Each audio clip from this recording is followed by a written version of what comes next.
اب آپ میں سے ہر شخص اپنے اپنے ماحول کو دیکھے کہ آپ کا ماحول کیا ہے، اس میں کون کون سی چیزیں ہیں اور ان کو آپ کس طرح صاف رکھیں گے. مثلا آج آپ جب گھر جائیں تو گھر کی ہر چیز پر نظر ڈالیں جو کہ وہ آپ کا ماحول ہے.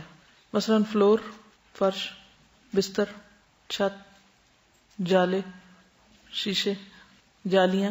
پھر اسی طرح جن چیزوں سے آپ ان کو صاف کرتے ہیں، جھاڑو، موپ، کیونکہ بہت سے جراثیم آپ صفائی کے نام پر گھر میں داخل کر لیتے ہیں. کیسے؟ گندا موپ لگا کے. بہت سے لوگ موپ لگا کے دھوتے نہیں ہیں، اس کو ایسے چھوڑ دیتے ہیں. وہ اگلے دن تک کے لیے کیا ہوتا ہے 24 گھنٹوں میں؟ وہ لگانے کے وقت دھوتے ہیں، لگا کر نہیں دھوتے. اب نقصان کیا ہوگا؟ وہ 24 گھنٹے اس کے اندر جراثیم پلتے رہیں گے اور پھر آپ نے وہ آ کے سارے گھر میں خوب پھیلا دیے. پھر اسی طرح کچن میں گئے آپ، آئیڈیل مسلمہ کچن میں ہیں، اپنے برتنوں کا حال دیکھیں، کچن کا فلور دیکھیں، کچن کے پائپ دیکھیں، واش بیسن دیکھیں، جس اسپنج کے ساتھ آپ برتن دھو رہے ہیں ذرا اس کی حالت دیکھیں، جس اسٹیل وول سے آپ اسکریچ کرتے ہیں مختلف برتنوں پہ لگی ہوئی سخت چیزوں کو، ذرا اس کو کھول کے دیکھیں. پھر اسی طرح جو مکھیاں گھوم پھر رہی ہیں مختلف چیزوں پہ بیٹھ جاتی ہیں، رات کے وقت کچن سے نکلتے ہوئے دیکھیں کہ کون کون سی چیز کھلی ہے، کیونکہ رات کے وقت سال میں ایک دن ایسا ہوتا ہے جس میں بلائیں اترتی ہیں، بیماریاں اترتی ہیں، اور جو برتن کھلا ہوتا ہے اس کے اندر چلی جاتی، پھر اسی میں ہم پانی وانی پی لیتے ہیں، کھا لیتے ہیں. تو کھانے کو ڈھکنا اور گرد و غبار سے بچانا، مکھیوں سے بچانا. پھر اس کے بعد آپ واش روم کا حال دیکھیے، جس جگہ پر آپ نے شیمپو اور سوپ رکھا ہوا اس کا حال دیکھ لیجیے. واش روم کے موپ اور واش روم کا جو وائپر ہے اس کو دیکھ لیجیے کہ وہ کتنے کیڑوں کی آرام گاہ ہے. کموڈ کا برش دیکھ لیجیے اور اس کے نیچے کھڑا پانی دیکھ لیجیے، وہ پانی کہاں سے آیا یہ بھی سوچ لیجیے. ٹوتھ برش، اور پھر سارے گھر والوں کے ایک ہی جگہ اکٹھے ایک دوسرے سے ٹکرا رہے ہوتے ہیں وہ. جی ٹائلز آپ دیکھیں. پھر لانڈری جہاں آپ کپڑے دھوتے ہیں، واشنگ مشین کا حال دیکھیے، فلور دیکھیے، جہاں آپ نے سرف وغیرہ اور چیزیں رکھی ہوئی ہیں اس جگہ کو دیکھ لیجیے. ان سب چیزوں کا جائزہ لیجیے کیونکہ یہ سارا کچھ ہمارا ماحول ہے.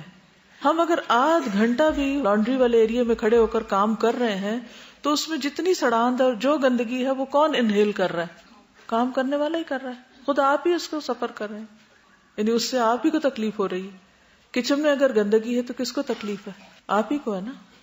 اب ان ساری چیزوں کو صرف وہاں نہ دیکھیے، کیونکہ مومن غور و فکر کرتا ہے نا کہ یہ چیز مثلا ایک گندا اسپونج جو رات بھر گندگی میں پڑا رہا، صبح اٹھ کے آپ نے اسی سے جلدی سے کپ دھو اور اس میں چائے پی رہے ہیں، تو کیا وہ صاف ہے کپ جو بظاہر دیکھنے میں صاف ہے؟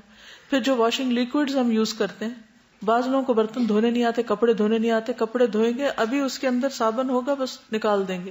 بعض لوگ برتن میں ابھی پوری طرح وہ صاف نہیں ہوا وہ صاف سمجھیں گے، اسی میں کھانا کھا لیں گے.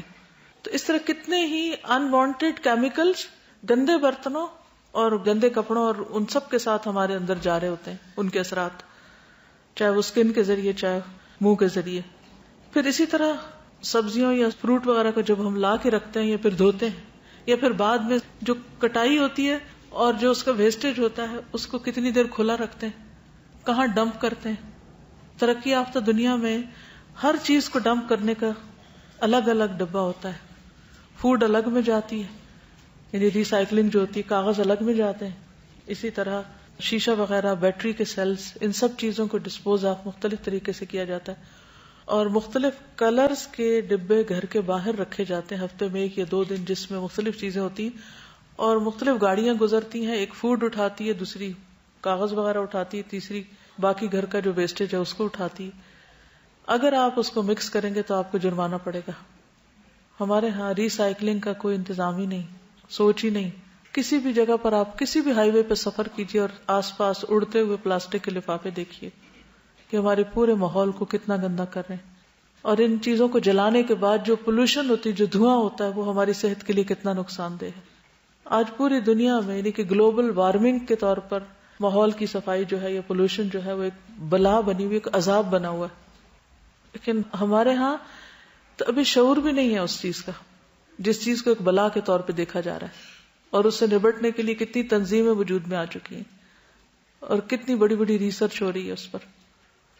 ہم کب جاگیں گے؟ کیا واقعی ہم دین پر عمل کر رہے ہیں؟ کیا ہم یہ دعویٰ کر سکتے ہیں؟ پھر آپ اپنی ورک پلیس پہ ہیں، اپنے اسٹڈی ٹیبل پر ہیں، صرف اپنے اسٹڈی ٹیبل کو ہی دیکھ لیجئے کہ اس کی صفائی کا کیا حال ہے. ہم اپنے کی بورڈز ہی دیکھ لیں، ماؤس جس سے ہم کمپیوٹر پہ کام کرتے ہیں، کمپیوٹر اسکرین دیکھ لیں. اگر ہم نے کسی طرح کوشش کر کے گھر صاف ہی کر لیا تو گلی میں اتر کر دیکھ لیں وہاں کیا عالم ہے.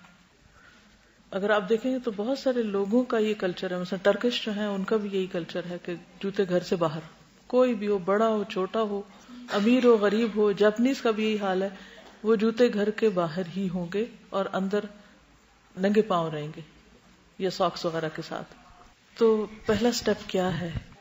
احساس، شعور، ارادہ، نیت کہ یہ کرنا ہے، اس کی ضرورت ہے، اس کے بغیر چارہ نہیں.